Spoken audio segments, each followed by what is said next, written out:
Vamos a saludar al diputado nacional del PRO, Javier Sánchez Urba, ¿está bien dicho? ¿Cómo se dice? Urba. ¿Sí? Urba. Sí. Bueno, bienvenido, gracias por venir. Gracias, buen día. ¿Cómo andan, Aramis? Bien, Carola, muy bien, Tomás. muy bien.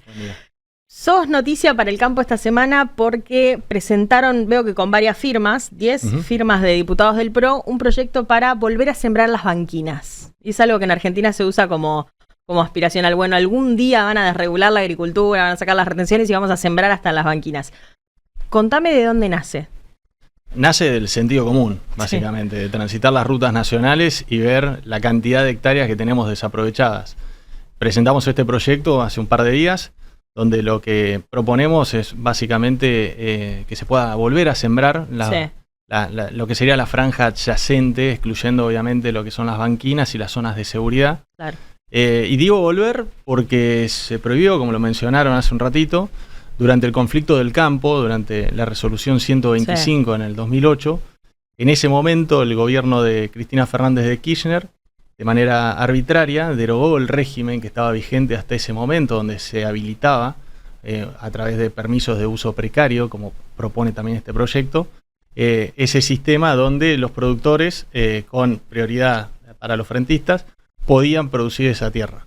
Mira, ¿y lo suspendió con qué argumentos? La verdad es que no tengo recuerdo de eso. Bueno, era chiquita, pero no tengo recuerdo. ¿Fue una especie de castigo político? Sí, fue totalmente con un carácter revanchista, en pleno conflicto con el campo, en el momento más álgido. Se presentó se dictó la resolución de Vialidad Nacional, la 2018, y en ese entonces, bajo argumentos que esgrimía cuestiones vinculadas a la seguridad vial, decidieron dar de baja los convenios que estaban vigentes y prohibir a partir de ese momento la posibilidad de celebrar nuevos convenios. Okay. Y eso ¿Sos se mantuvo de Trenquelauquen? Soy de Trenquelauquen. Mira, me acabo de enterar, estaba chequeando esa data. Sos bonaerense, yo soy de Carlos Tejedor. Mirá vos. Llegó el momento de la provincia de Buenos Aires. Llegó el momento. Siempre alguien aparece y hacemos tenemos esta conversación. Qué interesante lo de las banquinas. Pienso, ¿quién va a poder sembrar? Porque ahora hay banquinas sembradas, recién nos ponían en el chat, claramente está, bueno, banquina le decimos a claramente el área de seguridad, no, las franjas adyacentes. ¿Qué es lo que se puede hacer ahora? ¿O quiénes están sembrando ahora y quiénes van a poder sembrar si este proyecto se aprueba? Bueno, hoy lo que está vigente es la ley provincial, la 10.342, que está vigente de hace 40 años. En 1985 se sancionó esta ley provincial y se mantuvo vigente y no fue derogado nunca. Paradójicamente, el peronismo en estos 40 años gobernó 35 en la provincia de Buenos Aires y nunca la derogó, sin embargo, sí lo hizo con la norma nacional en pleno conflicto del 2008. ¿Y Vidal por qué no lo hizo? Bueno, no la derogó. Vidal fue gobernadora y está bien que no la haya derogado. Estamos de acuerdo que se mantenga porque esta la permite. Está bien, es la que permite. En la provincia de Buenos Aires está permitido. Es muy similar al que nosotros proponemos. Nosotros, de alguna manera, somos un poco más estrictos en materia de seguridad vial. No dejamos tan librado a la reglamentación cuestiones vinculadas a cómo se tiene que implementar a través de los convenios, qué información tiene que estar incluida en estos convenios de uso precario y oneroso, pues obviamente los productores van a tener que pagar un canon, y ese canon también, porque esto hay que decirlo, es un win-win, porque gana el productor, volcamos miles de hectáreas a la producción que hoy están ociosas, que están inutilizadas, y además el Estado Nacional, a través de Vialidad Nacional, se puede hacer de recursos para destinarlos con asignación específica al mantenimiento y mejora de las rutas nacionales, que hoy tanta falta hace. Cualquiera de ustedes y los oyentes saben que circulando las rutas nacionales hay un déficit enorme desde hace muchísimo tiempo. No es un problema solo de este gobierno, sino que lo venimos arrastrando desde hace mucho tiempo. Así que me parece importante que podamos resolver esas dos cuestiones. Tierra ociosa y la falta de recursos para el buen mantenimiento y mejora de las rutas nacionales. ¿Tienen proyectado o cuántas hectáreas se podrían poner en producción, digamos, a raíz de esto? Mira, no hay ningún informe realizado sobre ese tema. Sí, lo que te puedo decir es que la red de Vialidad Nacional son 40.000 kilómetros. Por ejemplo, en la provincia de Buenos Aires tenemos más de 4.000 kilómetros, son 4.500 kilómetros de la red vial nacional. Después tenés rutas provinciales. Así que de ahí vas a tener una parte, hay zonas que no son agrícolas, obviamente, y otras que sí.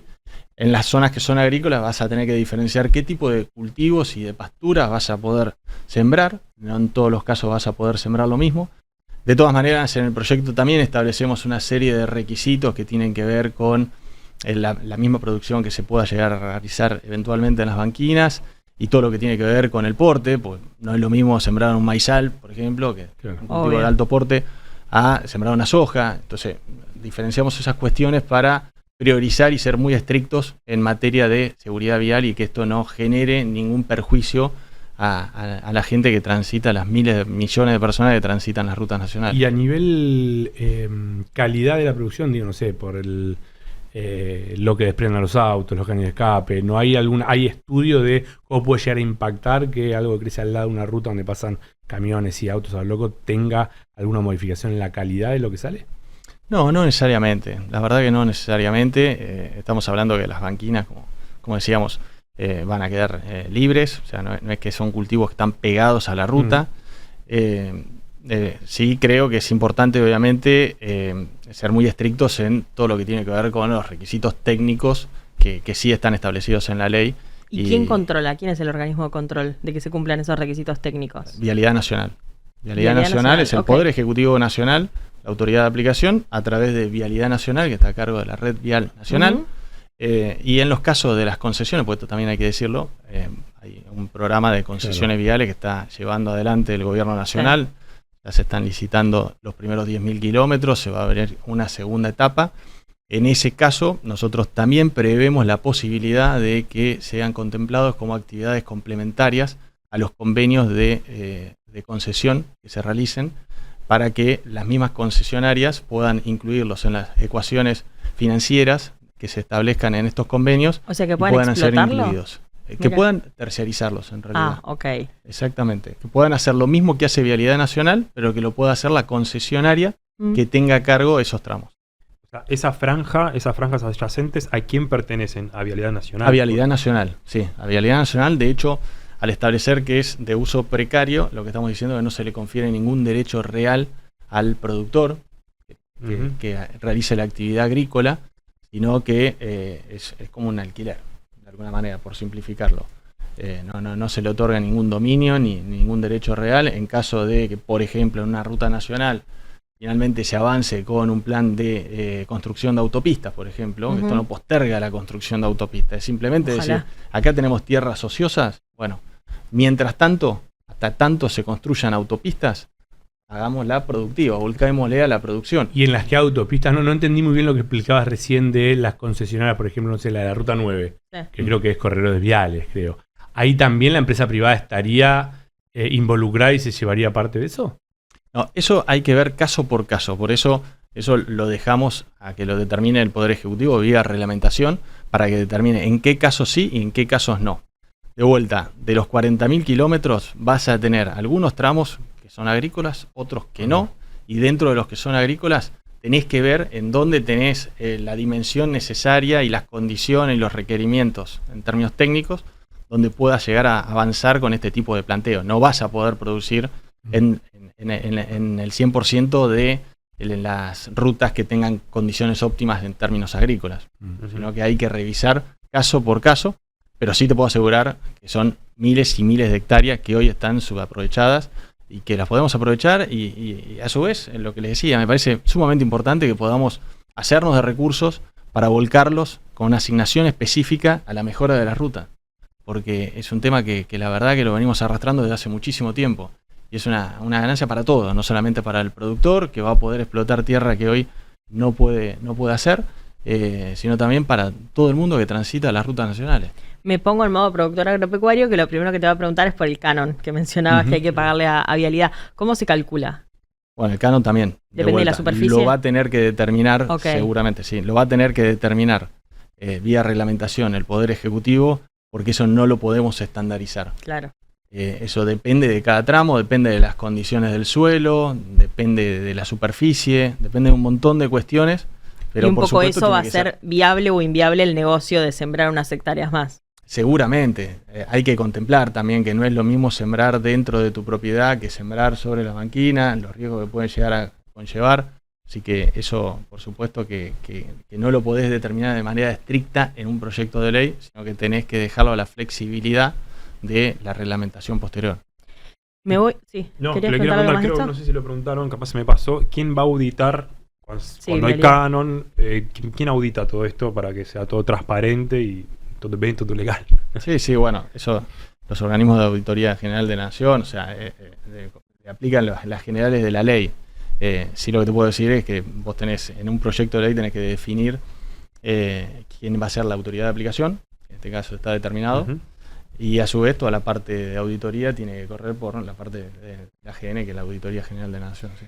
Me voy a meter en otro tema que está al caer en el ámbito legislativo, que es la normativa de semillas, que está generando mucha discusión.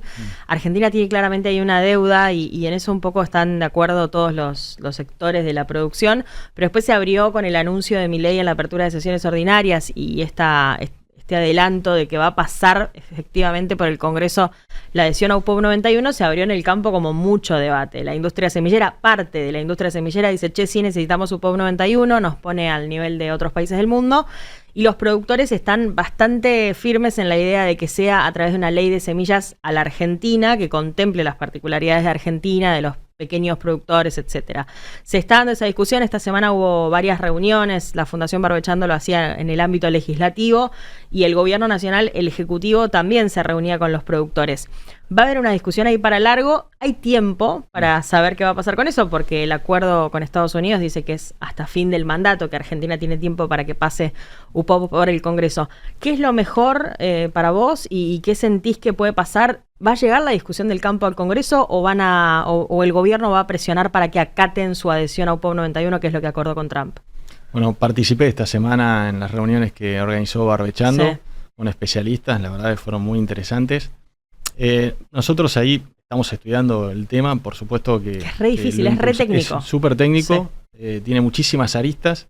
En su momento el PRO había impulsado una ley de semillas donde había... La del 18. La del 18, exactamente. La del 2018 que estuvimos a punto de darle media sanción, sin embargo no se pudo avanzar, lamentablemente. Esa ¿Ya eras diputado en esa época? No. Yo asumí el año pasado. Ok. Soy nuevito. Ahí había mucho consenso para esa ley del 2018, se había elaborado mucho desde el oficialismo en ese entonces, que era el PRO, gobernaba Macri, para que se llegara a esa ley.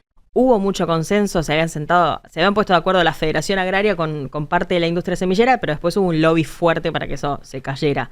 El miedo de ahora es que vuelva a pasar lo mismo. Sí, exactamente. Lo vi trabajar muy fuertemente a Pablo Torello en ese entonces, que era diputado nacional y fue el que un poco lideró toda la discusión con las distintas entidades agropecuarias. Le llevó muchísimo tiempo, muchísimos años de negociación.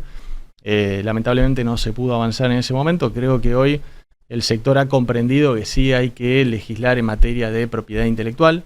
La discusión que hoy tenemos es si lo hacemos a través de una adhesión a UPOV 91, UPOV 78 actualmente Argentina está adherida a UPOV 78, entonces la discusión es si adherimos a UPOV 91, si sacamos una ley de semillas. Bueno, en el marco de toda esta discusión, y hoy por suerte avanzamos en este sentido, porque sinceramente creo que es muy importante que la Argentina pueda avanzar en materia de propiedad intelectual, porque es lo que le va a garantizar poder tener tecnología de punta, e innovar y que realmente se reconozca todo lo que tiene que ver con el avance científico en materia de desarrollo de semillas. Tenemos una empresa de primera línea en lo que tiene que ver con semillas y me parece que es un desperdicio porque ahí estamos desperdiciando un montón de oportunidades como país. Es la que todos mencionan, el propio Sturzenegger. Cada vez se está moviendo mucho más para el lado de Brasil, o sea, tenemos que generar las condiciones para que las inversiones regresen y que generemos empleo y actividad en el país. Y creo que este punto es sustancial. Me parece que el campo ha tomado dimensión de la importancia, pero bueno, la verdad que en este momento estamos estudiando el tema y vamos a ver si podemos avanzar finalmente en una ley de semilla que creo que sería legal. No, en algún momento estuve involucrado, pero actualmente no. Ok. Sí. ¿Esta semana fue que fuiste noticia por lo del aire comprimido? No, la semana pasada o la anterior. Pusiste la dirección del Congreso. Sí. Fue una confusión. Sí. No, y además escaló el tema porque un diputado salió a decir que habían ingresado una escopeta. Ah, ok.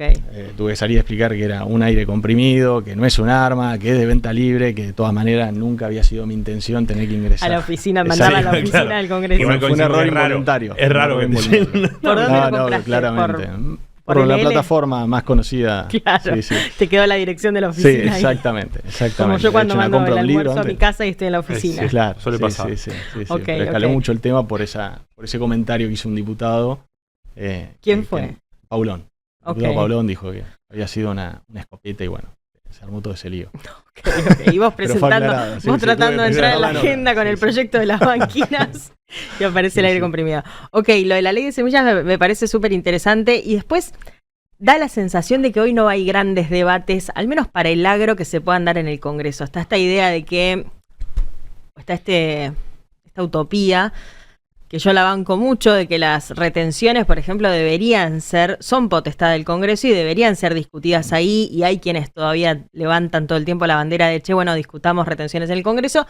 Para mí es una batalla perdida, al menos con este gobierno, que a diferencia de otros plantea que quiere seguir manejándolo desde el Ejecutivo por una necesidad concreta, blanquea que el déficit es algo que no pueden negociar.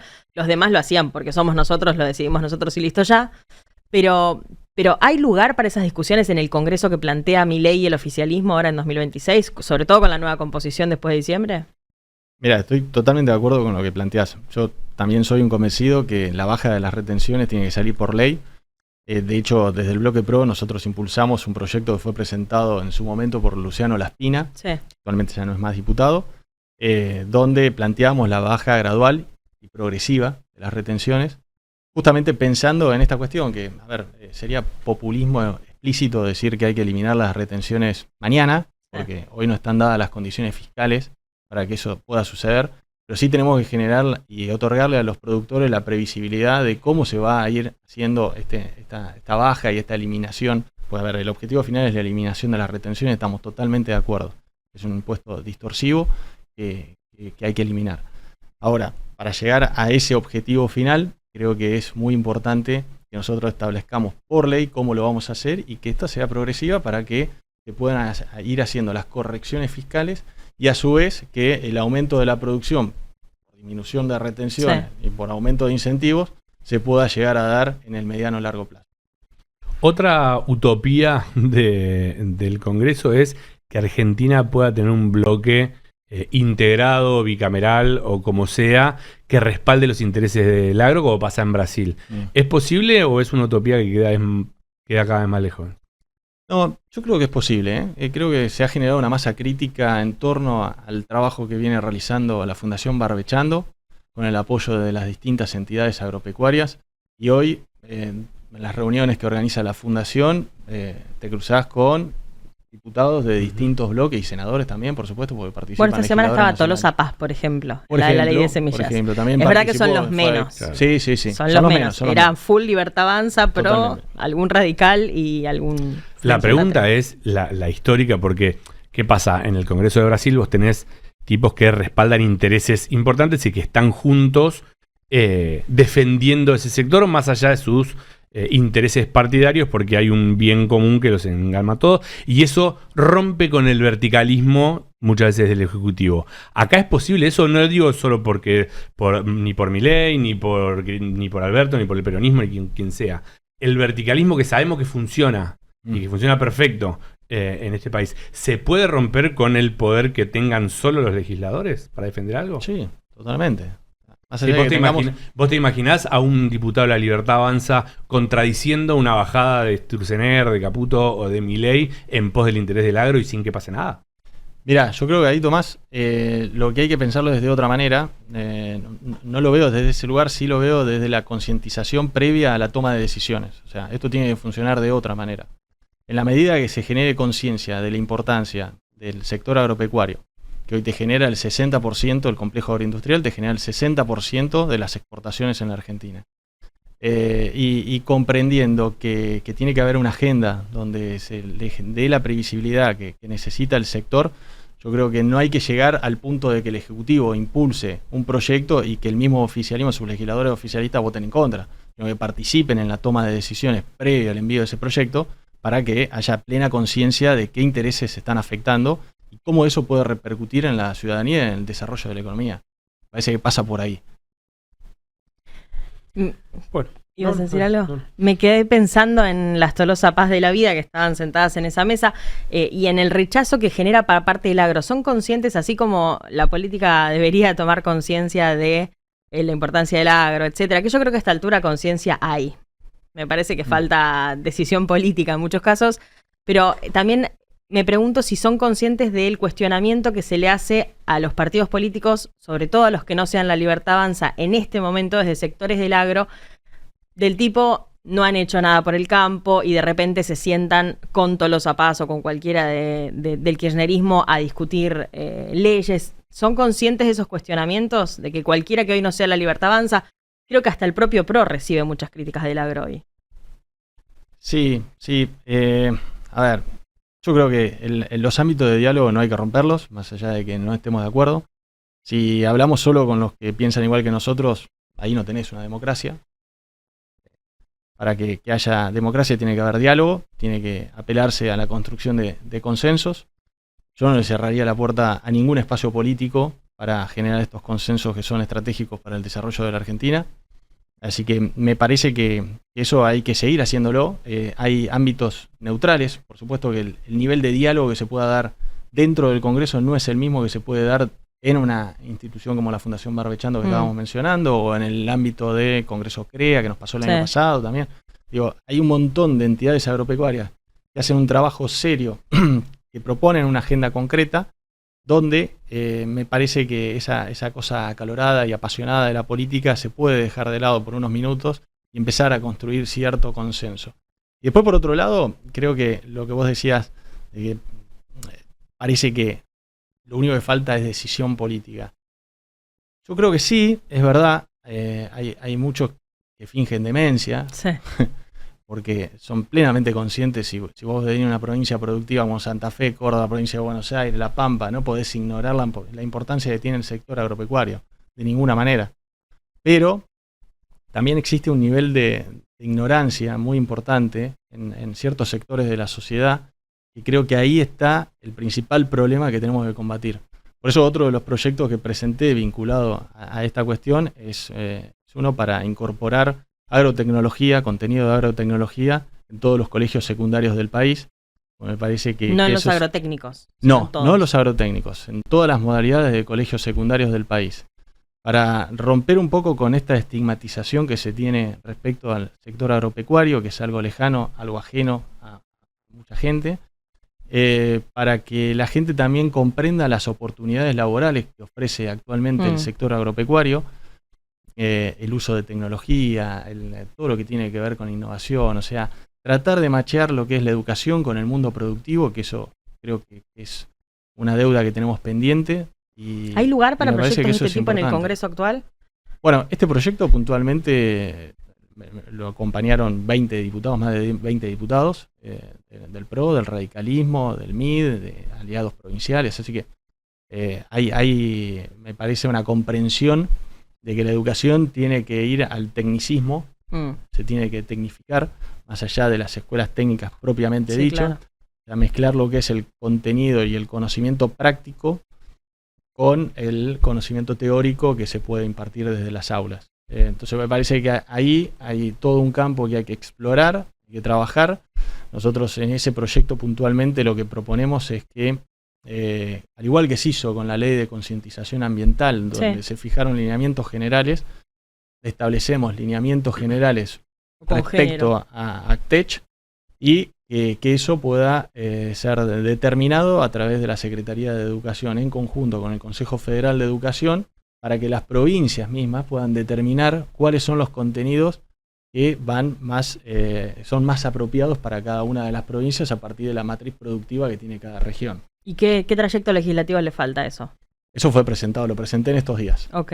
Pero, perdón, porque el año que viene lo damos por muerto en términos legislativos, claro. Otra vez año electoral. Pero por lo menos va a tener vigencia de estado parlamentario durante 2 años. Claro, por eso. De hecho, quien preside actualmente la Comisión de Educación, que es a donde se le dio giro, también se le dio giro al presupuesto, pero la cabecera es la Comisión de Educación, está presidida por uno de los firmantes, así que me parece importante también ese apoyo de la presentación del proyecto, compartir con el mismo presidente para que al menos se ponga en consideración en la comisión, que se incluya en el temario y que se pueda dar esta discusión. Porque en todo caso, lo más importante es poner temas sobre la mesa, que se tome conciencia de las necesidades que tenemos, de los desafíos que tenemos por delante y que se puedan dar esas discusiones. Creo que eso es fundamental. Excelente. Te quería consultar, hablabas de los contenidos que cada provincia los puede adaptar, pero ¿eso no lo define por la ley de educación nacional? O sea, ¿cada provincia puede definir los contenidos de la provincia o hay que cambiar la ley nacional? No, no hay que cambiar la ley nacional. Hay que, en el proyecto determinás lineamientos generales. También lo que proponemos es que no sea una materia específica TECH, sino que sea interdisciplinario, transversal a la currícula actual, donde se puede incluir todo lo que tiene que ver con contenido ACTECH en lo que es matemática, física, química, biología, ciencias sociales. Integrarlo al programa, actualizar el contenido. Por eso tampoco requiere ni siquiera, sí, obviamente capacitación a los docentes. Para eso se cuenta actualmente con los recursos necesarios y los organismos, que es el INET, que depende de la Secretaría de Educación, el CONETIP, que también depende del INET, que hoy trabajan. Eso ya existe. Y hoy están abocados más a lo que tiene que ver con la educación técnica. Entonces, es decir, bueno, estos organismos que ya funcionan, que ya tienen la articulación con el sector privado, que puedan integrarse en una mesa de trabajo a través del Consejo Federal de Educación y que podamos avanzar en la actualización de este tipo de contenido. Está buenísimo, la verdad eso está buenísimo. Ojalá haya lugar en las discusiones del Congreso un ratito para aprobar un proyecto de este tipo. En esa me subo porque nos pasa que salimos de pueblos que están en el medio del campo y en la escuela no nos explican nada de lo que pasa a nuestro alrededor y siento que suma mucho. Imagínate en las escuelas acá. Imagínate acá, ni hablar, ni hablar. Y eso es un germen también. Un germen. Sí, porque es un germen donde se cultiva todos los prejuicios que tienen que ver con el sector agropecuario. Claro, obvio. Los prejuicios nacen de la ignorancia. Si nosotros no combatimos esa ignorancia, los prejuicios no los vamos a derrotar nunca. Sí, si lo único que ves en la escuela es el modelo agroexportador del siglo pasado, te quedás mucho con esa idea y poco con el campo real que ves hoy y que mostramos a veces cuando Starlink ahora nos lo permite. Gracias por haber venido. No, por favor, un placer. Muchísimas gracias. Ahí pasaba Javier Sánchez Urba, ahora me aprendí la pronunciación del apellido. Gracias por haber venido. Acá seguimos de largo, así que puedes salir tranquilo. Muchas gracias.